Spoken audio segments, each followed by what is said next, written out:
Aloha, everybody.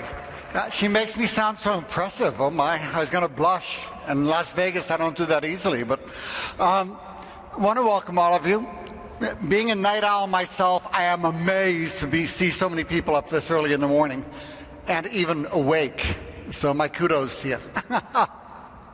What we're going to talk about today will be effective treatment of fatigue, chronic fatigue syndrome, and fibromyalgia. How many of you treat people with chronic fatigue syndrome, fibromyalgia? It's a really common thing. You find that people come, they've seen 8, 10 doctors, they've been told they're crazy, there's nothing wrong with you. It's the old medical thing. I don't know what's wrong with you, so you're crazy.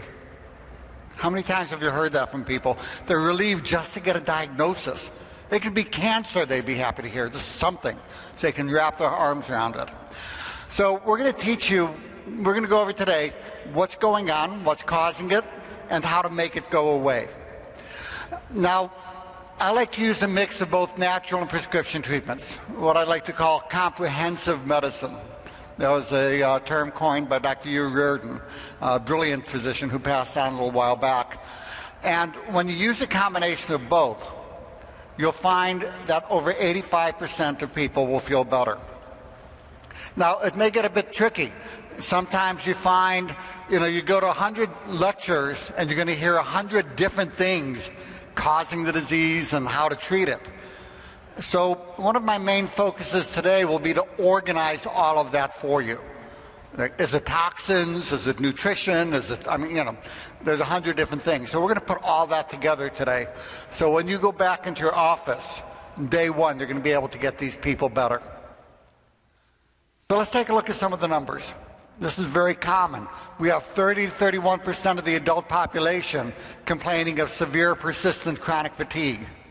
And that's massive. It's become an epidemic.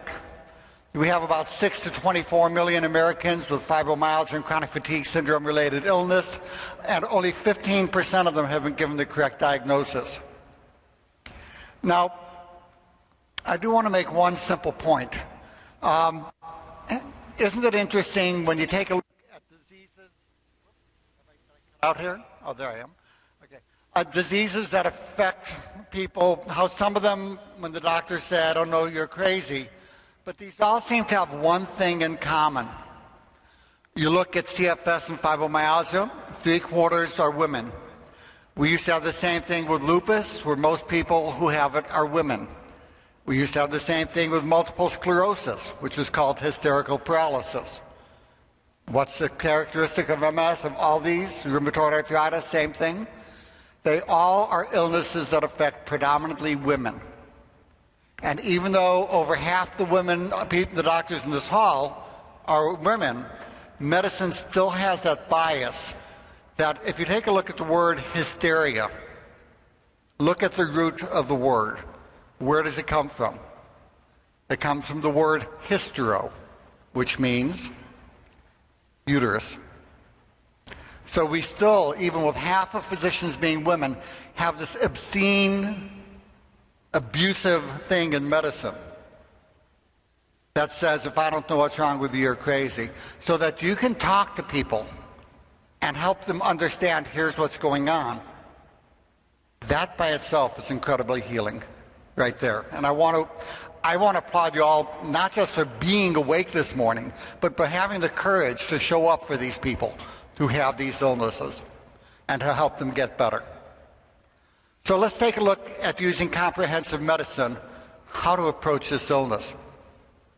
We're going to talk about research, our published placebo-controlled study, treating tens of thousands of people, show that 85% of people with these illnesses can get their lives back with the treatment we're going to talk about today. And these are very severely ill people. So let's start with the basics. How do you tell if somebody has chronic fatigue syndrome or fibromyalgia? We have the CDC criteria, which, God, what's a medical word I'm looking for? Suck? They're insane. They start with a quadruple or quintuple negative in the first sentence for people with brain fog. It's one of the worst set of diagnostic criteria I have seen in my life. You then have the American College of Rheumatology criteria, which are pretty good. They have the new ones. They don't need the tender point exam, which is good because most doctors have no idea how to do a tender point exam. But let me tell you a nice, easy way to tell